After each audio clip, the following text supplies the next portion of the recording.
खुलुमबाय गिबि गिबियावनो आं बे बिटिसि नि जेसेबां चेनेल दं बिनि सिगाङावनो आं खुलुमबाय बयखौबो दिनै जोंहा अल आसाम मैदास्न भजननि राधोनि खथाया बेयाव मिथिं लाखिदोंमोन बे मिथिङाव जोंखौ बिटिसिनिनो गोदानै दाजानाय मेलेमजिबि हाग्रामा महिलारि सारा जोंखौ आसा होदोंमोन बे आसा होनायाव जों मोनफ्रोमबो जिल्लानिफ्राय आं कार्बि आंलं जिल्लानिफ्राय आसा खालामनानै फैदों जे हाग्रामा महिलारि मेलेमजिबि सारा जोंनि सेम जे नुजाफैगोन होननानै एसेबां माने आसा बे आसाखौ जों आसाबादि अब्लाबो नुजाफैनो हायाखैबाबो जोंनि पेन्डेल बायदिसिना बायदि बायदियाव जोंहा खरस थांबाय बे खरसनि सोमोन्दै जाहाथे सारा जोंखौ अननानै बे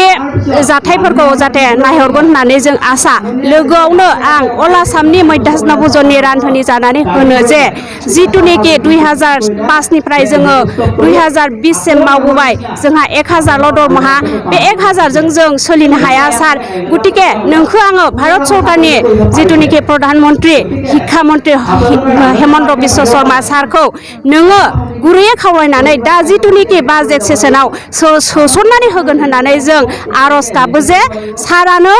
जों सारनिनो मानसि जों सारजोंनो दं आरो सारजोंनो थाबाय थागोन आरो सार मोनसे खावलायनाय जों जोबोद दुखु नांदों जे बिटिसि एरियानो साइकेल गंसे गंसे एबा बेग गांसे गांसे आरो दरमाहा 1000 बारायनानै होगोन होनदों अब्ला जों बायदि बायदि दाब दाब जिल्लायाबो जों मा जानांगौ जों कार्बि आंलंआबो अल आसामजों सासे बिमानि फिसा जानानै जों खौसेयैनो दं बेखायनो आं अल आसामनि जानानै खावलायो जे सारखौ जाहाथे जोंखौ भबिष्यतावबो गोसोम गुफुर खालामनाङा सार गासिखौबो नोंनो बेंजोबनो हायो आं बेखौनो नोंनिसिम आरज गाबो जिथुनिखि जोंनि 9600 दाबिनायखौ बिद्धि खालामनानै होनांगौ होननानै आरो लोगोसे जोंनि खामानिया 10 मानि खामानिया 12 मा जानानै पारमेनेन्टि मोननांगौ होननानै जों आरज गाबो सारखौ आरो आसामनि सर्बानन्द सोनोवाल सारखौबो जों अखमर सर्बानन्द सोनोवाल डाঙरिया सारলৈ अनुरोध जनाइছো जे मैदास्न भजনৰ रान्धনি खन्थाই जिथुनिखि আজি আমাৰ ওদালগুৰি ডিষ্ট্ৰিক্টৰ বিটিচি এৰিয়াত আমি মধ্যাহ্ন ভোজনৰ সাধাৰণ সভা আয়োজন কৰা হৈছে এই সাধাৰণ সভা আয়োজন কৰাৰ আমাৰ বিটিচি এৰিয়াৰ সন্মানীয় হাগ্ৰামা মহিলাৰী ডাঙৰীয়া ছাৰে আমাক কথা দিছিলে যে এই মিটিঙত এটেণ্ড থাকিম বুলি হলেও আমি দুখ সুখ মাজতে কাৰ্যসূচীখন চলাই গ'ল আমি আশা কৰিছো যে যিটো নেকি বাজেট সেশনত চলি থকাত আমাৰ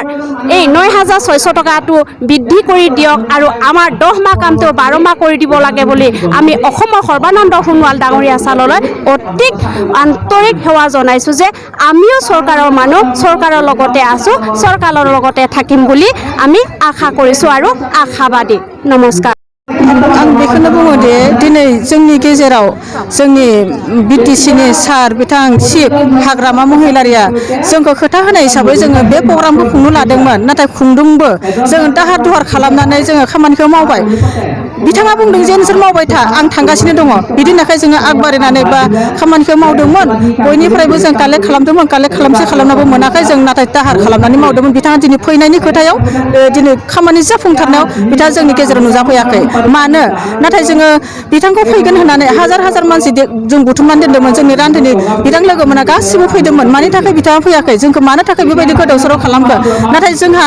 मान सन्माननि खोथा दं जों रान्धोनि होननानै जोंखौ सारा नेवसिनानैसो फैयाखै ना मा खालामना फैयाखै जों बेखौ मिथिया जाहाथे सारा जोंखौ नायफिननांगौ सारा फैनांगौमोन सारा जोंनिसिम नुजाफैनो हायाखै बेयो मानि थाखाय जों बेखौ हमदांनो हायासै नाथाय जोङो फोसावलाय बिलाइबो हैदोंमोन सारनिसिम जोंहा खरसायाबो बहुद जानानै थांबाय बे मा होनो जोंहा माबा लुनायाबो जों पेन्डेल लुनायाबो जोंहा खरस थांदों जानाय लोंनाय खरस थांदों जोंहा बहुद मानसिनिफ्राय जोंहा कालेक्सन खालामनायाव जेबो मोनाखै नाथाय सारा सहाय खालामनांगोन जोंखौ सारा सहाय खालामगोन होनदोंमोन थांनायाव आं हैगोन थांनायाव मा जायो जे आं नायहैगोन आं गासैखौबो खरसाखौ हैगोन होनदोंमोन नाथाय बिथाङा फैयाखैसै दिनै जोङो खरसायाबो जोंहा ओरैबायदि माने मिथिखायो जोंहा रान्धोनिफोरा हाजारसे दरमा बे हाजारसे दरमाजों जोङो जेबो खामानि मावनो हाया बिथांनि साहसाव बिथांनि आसा होनायाव जों मावदोंमोन नाथाय बिथाङा दिनै जोंनिसिम नुजा नुजाफैयाखै दुखु गोनां बाथ्रा जोंहा रान्दिनिफ्रा दिनै बिथांखौ फैगोन होननानै लोब फैनानै नेनानै दंफैयो बिथाङा जोंनिसिम नुजाथिफैयासै उनाव जाहाथे सारा जोंखौ अननानै जोंनि बे दाहारखौ सुफुंनानै होयो उनाव जाहाथे सारा जोंखौ सहाय खालामो बेनो आंनि खावलायनाय।